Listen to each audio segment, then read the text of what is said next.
नमस्कार विद्यार्थी मित्रांनो, चौधरी कोचिंगच्या यूट्यूब चॅनलवर मी तुमचं सगळ्यांचं मनपूर्वक स्वागत करतो. तुमच्यासमोर आता एक पेपर दिसतोय मॅथमॅटिक्स 1 म्हणजेच अल्जेब्राचा. हा जो पेपर असतो मित्रांनो, हा 40 गुणांचा आपल्याला पेपर दिला गेलेला आहे आणि याच्याकरता आपल्याला बोर्डाने 2 तासाचा वेळ रेकमेंड केलेला आहे. मित्रांनो, पेपर अगदी इझी असतो. थोडा जर समजून घेतलं ना तर तुम्हाला हा पेपर सॉल्व करायला अगदी सोपं जाईल. काहीही कठीण नाही आहे पेपरमध्ये, समजून घ्या फक्त. एक बघा, इथे एक इन्स्ट्रक्शन बोर्डाने दिलेली आहे. हे इन्स्ट्रक्शन समजून घ्या. For every MCQs for the alternative ABCD answer given the alternative next answer to be the write the front of the submission number. ठीक आहे, सब क्वेश्चन नंबर वगैरे असं त्यांनी म्हटलेलं आहे. हे लिहिताना एक गोष्ट लक्षात ठेवा, तो काय म्हणतो इथं बघा, question number 1A only the first attempt will be evaluated. म्हणजे पहिली अटेम्प्ट दिली तरच तुम्हाला उत्तराला मार्क मिळतील. तीच गोष्ट डबल दिली तर मार्क मिळणार नाही. म्हणजे याच प्रश्नाचं उत्तर पहिल्यांदा आपण 3 लिहिलं आणि नंतर 4 लिहिलं, म्हणजे B लिहिलं नंतर D लिहिलं तर त्याला मार्क मिळणार नाही, असं त्यांचं म्हणणं आहे. परंतु याच्यातही काही गोष्टी आहेत बोर्डाला, ज्यांना फक्त पास व्हायचं असेल त्यांच्याकरता नेमकं त्यांनी काय करावं हे सुद्धा मी सांगणार आहे. बघा, आता पहिला आपल्याला प्रश्न असतो, choose the correct answer and write the alphabet of your front of the sub questions number. Sub question नंबरचा अल्फाबेट लिहिला तरी चालते, असं त्यांचं म्हणणं आहे. बघा, पहिला इथं तुम्हाला मी सांगितलं की MCQसाठी आधीची मी तुम्हाला करून दिलेले आहेत. हे प्रॉब्लेम सेट जे तुम्हाला पुस्तकात दिलेले आहे, या प्रॉब्लेम सेटमध्ये जे MCQs आहेत त्याच्यामधनंच MCQs येतात. बघा किती सोपं आहे. The draw the graph of the 4x + 5y = 19. Find the y when x = 1. एक्सची व्हॅल्यू आपल्याला 1 इथं दिलेली आहे आणि वायची व्हॅल्यू काय ते काढायला सांगितलेली आहे. मित्रांनो, या इक्वेशनमध्ये आपल्याला काय करायचं आहे की ज्या ठिकाणी x आहे तिथं फक्त 1 टाकायचं आहे. आता 4 × x आहे, म्हणजे याच्या ठिकाणी जर आपण 1 टाकला तर ते 4च होते.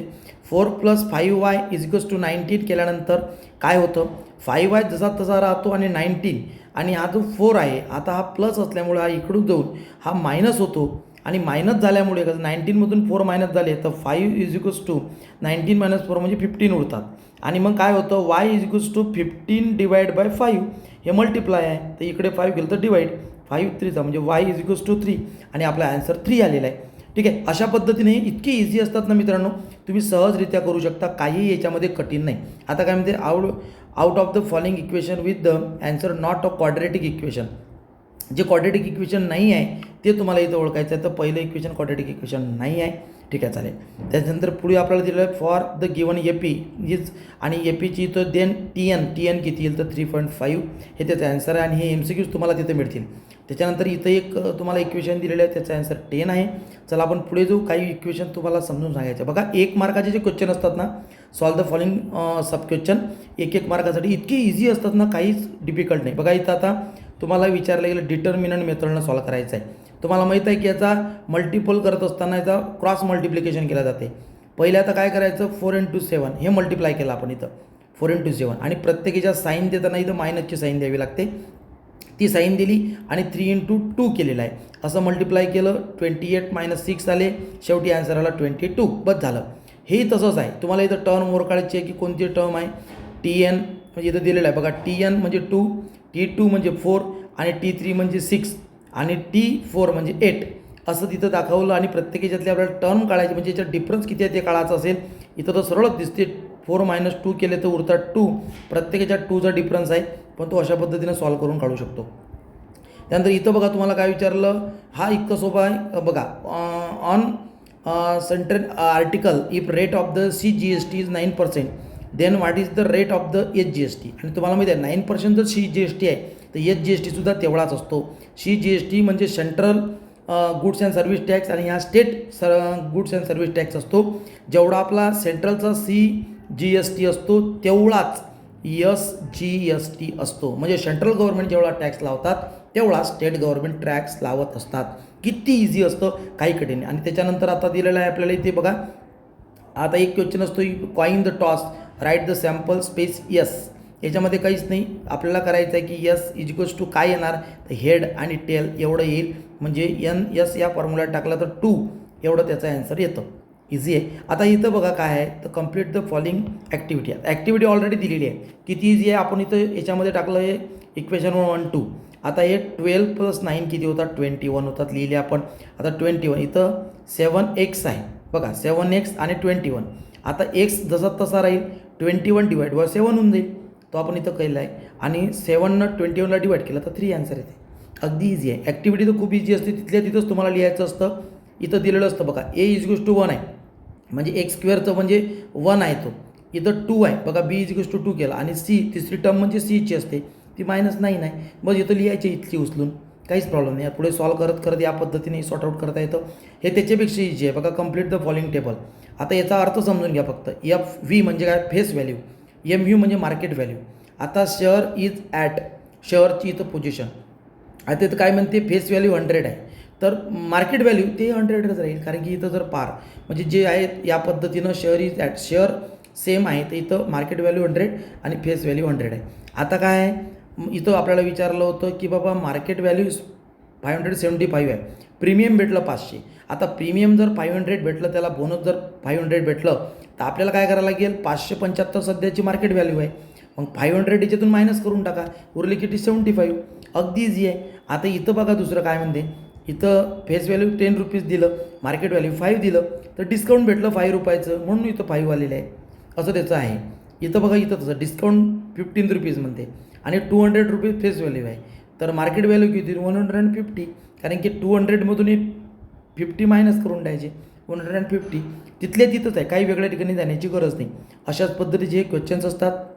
सॉल्व करताना काहीही कठीण जात नाही, अगदी इझी असतात. इथं सुद्धा बघा डिफरन्स तुम्हाला 5 दिलेला आहे आणि तुम्हाला ए म्हणजे किती दिलेलं आहे, तुम्हाला 10 दिलेलं आहे. फर्स्ट टर्म ए हे 10 दिलेली आहे, बाकीच्या टर्म काढायच्या आहेत. अगदी इझी आहे, या पद्धतीनं आपण सॉर्ट आउट करू शकतो. मित्रांनो, अधिक इथं लक्षात द्या, तुम्हाला एक मोठा क्वेश्चन सांगतो मी, वर्ड्स प्रॉब्लेम. बऱ्याचदा काय होतं की वर्ड्स प्रॉब्लेम पाहिल्यानंतर आपण थोडंसं भीतो आणि आपल्या मनात थोडीशी भीती येते, पण हा जर वर्ड्स प्रॉब्लेम समजून घेतला तर मी तुम्हाला इझी गोईंग पद्धतीनं सांगतो, समजून घ्या. बघा काय म्हणते, courier service agent charge to 509 rupees. बघा थोडंसं झूम करू, ठीक आहे, किती चार्ज लावला त्यानं, 590 रुपीज लावला टोटल चार्ज, ठीक आहे, एक कुरिअर सर्व्हिसवाल्यानं. Courier at parcel from Nashik to Nagpur, Nashik to नागपूरवरून त्यानं 590 रुपये लावला. आता पुढे काय म्हणते तो, in the tax invoice taxable value 500, जी व्हॅल्यू आहे ज्याच्यावर टॅक्स लागला ती 500 आहे. On which C G S T म्हणजे सेंट्रल गव्हर्नमेंटची जी एस टी लागली रुपीज 45, आणि मी तुम्हाला सांगितलं की सी जी एस टी तेवढीच एच जी एस टी असते, ती सुद्धा लागली 45. जेवढी सी जी एस टी तेवढीच H G S T, central गव्हर्नमेंटची जेवढी जी एस टी तेवढीच स्टेट गव्हर्नमेंटची जी एस टी असते, हे लक्षात ठेवा कधी.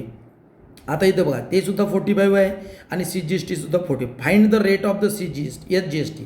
आता टोटल जी एस टी म्हणजे एच जी एस टीने जी एस टी किती, रेट किती आहे जी एस टीचा, हे आपल्याला काढ, किती पर्सेंट लागली बा जी एस टी, असं काढायचं आहे, किती पर्सेंट लागली. आता बघा, एक गोष्ट अशी आहे की आपली मेन व्हॅल्यू किती आहे 500, त्याच्यावर जी एस टी किती लागली 45, 45 रुपये C G S T, H G S T 45, 45 आणि 45 किती होतात 90, टोटल जी एस टी किती लागली 90. मग आता याचं पर्सेंटेज काढायचं आहे, तर काय करायचं, सरळच आहे बघा. 90 ही जी एस टी लागली, 90 डिवाइड बाय 500 जे मूळ आहे आणि इंटू 100, एवढं काढल्यानंतर आपलं ॲन्सर येते 18%. झालं, 18% जी एस टी लागली. बघा, वर्ड्स प्रॉब्लेमला भेण्याची गरज नाही, प्रॉब्लेम फक्त समजून घ्या, अगदी इझी आहे. बघा त्याच्यानंतर इथं डिफरन्स म्हणजे तुम्हाला विचारलेलं आहे आणि खाली तुम्हाला एक बॉक्स दिलेला आहे, अगदी इझी आहे, काही कठीण नाही आहे, हे तुम्हाला सॉल्व करायचं आहे. तर मित्रांनो, आता इथं बघा, आता आपल्याला इथं सुद्धा आपल्याला कंप्लीट द फॉलोइंग ॲक्टिव्हिटी विचारलेली आहे. याच्यामध्ये काय म्हणते, कॉमन ऑफ द 2 बॉयज, इथं दिलेलं आहे 2 boys B1 B2, common of the 2 girl, इथं दिलेलं आहे कॉमन 2 गर्ल्स G1 G2. बस अशा पद्धतीने फिलअप करत न्यायचं आहे मित्रांनो. त्याच्यानंतर बघा इथं एक इन्व्हाईस दिलेला आहे आपल्याला आणि या इन्व्हाईसमध्ये C G S T H G S T 3 मार्कांसाठी आणि किती ॲक्टिव्हिटी सोपी असते समजून घेता येईल आपल्याला. बघा मी थोडं समजून देतो तुम्हाला, म्हणजे तुमच्या लक्षात येईल किती सोपी असते. आता सी जी एस टीमध्ये बघा थोडं एच जी एस टी, एक गोष्ट मी तुम्हाला सांगितली आहे, सी जी एस टी आणि एच जी एस टी सारखीच असते. आता या टेबलमध्ये थोडं समजून घेता, थोडं समजून घ्या. बघा हे कशाचं आहे ते थोडं बघूया आपण. फूड जंक्शन खेड शिवापूर पुणे, शिवापूर खेडमधलं हे एक फूड जेवण केलं त्याचं एक हे दिलेलं आहे. काय काय जेवण केलं ते थोडंसं बघूया. काय काय केलं यांनी तिच्या हॉटेलमध्ये, कॉफी घेतली, मसाला डोसा खाल्ला आणि मसाला डोसा पुन्हा.